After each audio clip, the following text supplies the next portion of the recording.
पिछले कुछ महीनों से आपके लगातार बयान हैं महात्मा गांधी के बारे में, और कुछ लोगों का ये कहना है कि ये सब एक पॉलिटिकल स्टंट है, ये पब्लिसिटी लेने के लिए आप कर रही हैं। मैंने गांधी के बारे में कुछ नहीं कहा, मैंने गांधी जी की विचारधारा के बारे में कहा है। बहुजन समाज पार्टी इस देश के अंदर तो गांधीवादी जो विचारधारा है उसमें विश्वास नहीं रखती। बहुजन समाज के लोग गांधीवाद में विश्वास नहीं रखते। बहुजन समाज पार्टी अम्बेडकरवाद में विश्वास रखती है। हमारी लड़ाई गांधी से नहीं बल्कि गांधीवाद से है। बहुजन समाज पार्टी इस देश में गांधीवाद के स्थान पर, ब्राह्मणवाद के स्थान पर इस देश के अंदर अम्बेडकरवाद लाना चाहती है। लेकिन वो कैसे? महात्मा गांधी को शैतान की औलाद कहकर? मैंने गांधी जी को शैतान की औलाद नहीं कहा, बल्कि मैंने जो कहा है अपनी ओर से नहीं कहा, बल्कि अपने जो बुजुर्ग हैं तो उन बुजुर्गों के आधार पर कहा है। तो 1936 में तो बाबा साहब डॉक्टर अम्बेडकर ने और उनके जो लेफ्टिनेंट थे श्री दादा साहब गायकवाड़, ये उनके कहे हुए लफ्ज हैं, ये मेरे नहीं हैं, उन्हीं को ही मैंने दोहराया है। हरिजन का मतलब है ईश्वर की औलाद। तो इसका उत्तर दिया था दादा साहब गायकवाड़ ने, जो बाबा साहब डॉक्टर अम्बेडकर के लेफ्टिनेंट थे। उन्होंने ये पूछा कि यदि अछूत लोग हरिजन ईश्वर के लोग हैं तो क्या स्वर्ण हिंदू किसी दानव या किसी शैतान से संबंधित है? ये मैंने नहीं कहा था, हमारे बुजुर्गों ने कहा था, उसी के आधार पर मैंने कहा था। मायावती जी, जब गांधी जी से पूछा गया था कि आपने अछूतों को हरिजन कहना क्यों स्वीकार किया, शायद आपने महात्मा गांधी की आत्मकथा पढ़ी होगी, आपने पढ़ी उनकी आत्मकथा? मैंने गांधीवाद को भी पढ़ा है, मैंने अम्बेडकरवाद को भी पढ़ा। आपको मालूम है कि हरिजन शब्द कैसे आया था? वर्ण व्यवस्था के आधार के ऊपर 4 वर्ण बनाए गए, ब्राह्मण, बनिया, क्षत्रिय और शूद्र।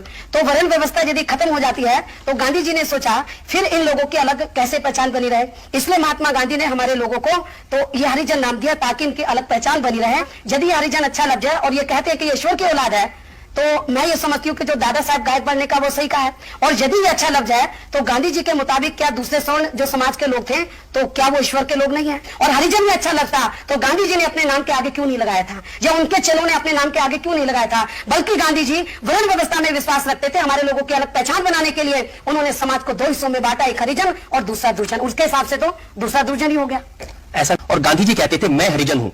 उनकी उसके जो आर्टिकल उसका टाइटल ये था जो उन्होंने हरिजन अखबार में लिखा था कि मैं स्वेच्छा से हरिजन बन गया हूं। ऐसा है। तो यदि गांधी जी ये कहते थे कि मैं हरिजन हूं तो गांधी जी के चेलों को तो मैं समझती हूँ कि फिर उनको जब वो राष्ट्रपिता कहते हैं तो राष्ट्रपिता से पहले उनको कहना चाहिए हरिजन राष्ट्रपिता। गांधी जी तो इसके लिए तैयार थे। गांधी जी ने ये कहा, गांधी जी के चेले गांधी जी की बात क्यों नहीं मानते थे? लेकिन इसके लिए आप गांधी जी को क्रिटिसाइज ना करें ना। गांधी जी के चेलों को चाहती हूँ जिस इतिहास की आप बात कर रहे हैं ये इतिहास तोड़ मरोड़ के लिखा गया है। गांधी जी की छवि को अच्छा बनाकर इसको लिखा गया है, ये बिल्कुल गलत है। और एक मिनट, बाबा साहब डॉक्टर अम्बेडकर ने देश का संविधान बनाया है। जब वो संविधान बना रहे थे, यदि उनको ये लगता कि ये लफ्ज अच्छा है तो बाबा साहब डॉक्टर अम्बेडकर भारत के संविधान में हरिजन लफ्ज क्यों उनको इस्तेमाल करना चाहिए था? उन्होंने क्यों नहीं किया था? ये इतिहास गलत नहीं है। ये महात्मा गांधी से एक सवाल पूछा गया था, एक पत्र में एक सवर्ण हिंदू ने लिखा कि आप इनको हरिजन क्यों कहते हैं। उसके जवाब में महात्मा गांधी ने अपने पत्र हरिजन में एक लेख लिखा। ये लेख है, ये इतिहास नहीं है। उस लेख में वो लिखते हैं, मैंने सवर्ण हिंदुओं और हरिजनों के बीच का भेद मिटाने के लिए यह उपाय सुझाया है, और वो ये है कि सवर्ण हिंदू अपने को अस्पृश्यता से मुक्त करने और स्वयं हरिजन बनने के लिए आत्मशुद्धि का यज्ञ करें। ऐसा है। मैं इस लेख के आधार पर ही आपको बताना चाहती हूँ, यदि वो स्वर्ण और अछूत में कोई अंतर नहीं चाहते तो फिर उनको सबको हरिजन कहना चाहिए था। या मैं तो ये समझती हूँ कि हरिजन नाम देकर गांधी जी ने हमारे समाज का बहुत बड़ा अपमान किया। उन्होंने ये कहा मायावती जी कि जो हरिजन है, जो दबे हैं, जो पिछड़े हैं, ये वास्तव में प्रभु के लोग हैं और बाकी लोग को क्या शैतान के लोग हैं?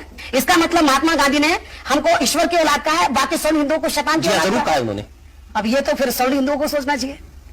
तो आप उनका भी नेतृत्व करेंगी स्वर्ण हिंदुओं का? बताना फिर गांधी जी के बारे में लोगों को बताना चाहिए कि गांधी जी की विचारधारा सही नहीं थी। फर्क इतना है कि जो गांधी जी ने लिखा था वो कोट करूं और आप अपनी मैं अपनी ओर से नहीं कर रही। मैंने आपको ये किताब है, मैं आपको बता रही हूँ कि 1936 का मैंने हवाला दिया है। जो मैं कर रही हूँ अपनी ओर से नहीं करी, अपने महापुरुषों के आधार पर कर रही हूँ। 1936 से आज तक तो बहुत वक्त गुजर गया, और उस समय तो भारत को आजादी नहीं मिली थी। 1947 में आजादी मिली। आज पूरा हिंदुस्तान गांधी जी को एक पुरुष नहीं मानता, उनको एक संत नहीं मानता, बल्कि वो एक फिलॉसफी है, वो एक थ्योरी है, वो एक वे ऑफ लाइफ है।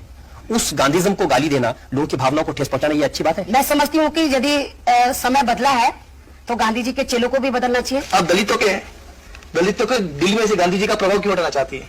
ऐसा है।